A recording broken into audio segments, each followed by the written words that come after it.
আসসালামু আলাইকুম প্রিয় ফুটবল ফ্যান্স, আশা করি সবাই ভালো আছেন। 2026 বিশ্বকাপে ব্রাজিলের ফাইনালে যাওয়ার সম্ভাব্য রোডম্যাপ নিয়েই আলোচনা করব আজকের ভিডিওতে, যেখানে 2026 বিশ্বকাপের জন্য হট ফেভারিট না থাকলেও কারা কারা প্রতিপক্ষ হিসাবে পড়তে পারে ব্রাজিলের বিপক্ষে সেটা নিয়েই মূলত আলোচনা করব।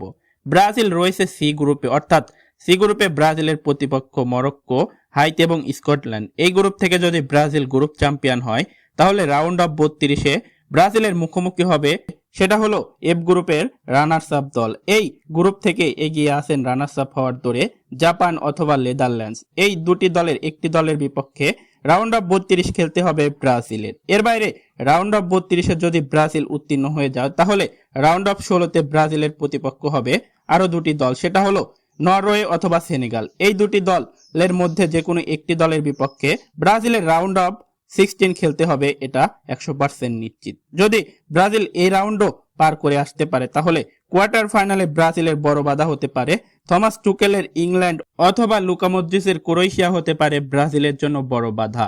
কোয়ার্টার ফাইনালে ইংল্যান্ড অথবা ক্রোয়েশিয়া যে কোনো এক দলের বিপক্ষে খেলতে হবে ব্রাজিলকে। যদি কোয়ার্টার ফাইনালে এই দল দুটিকে টপকিয়ে আসতে পারে ব্রাজিল, তাহলে সেমিফাইনালে আরো বড় বাধা হতে পারে লিওনেল মেসির আর্জেন্টিনা এবং ক্রিস্টিয়ানো রোনালদোর পর্তুগাল। যে কোনো দুটি একটি দলের বিপক্ষে খেলতে হবে ব্রাজিলকে, পর্তুগাল অথবা আর্জেন্টিনা। যদি এইখানেও আর্জেন্টিনা অথবা পর্তুগালের যে কোনো একটি দলকে হারিয়ে ব্রাজিল ফাইনালে আসতে পারে তাহলে ফাইনালে ব্রাজিলের প্রতিপক্ষ হিসাবে থাকবে ফ্রান্স, স্পেন অথবা জার্মানির মতো প্রতিপক্ষ, যারা কিনা বর্তমান ইউরোপের সবচেয়ে বড় দল।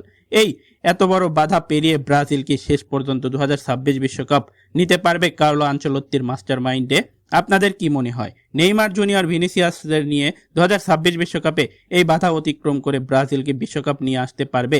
তা অবশ্যই কমেন্ট করে জানিয়ে দিন। ধন্যবাদ সবাইকে।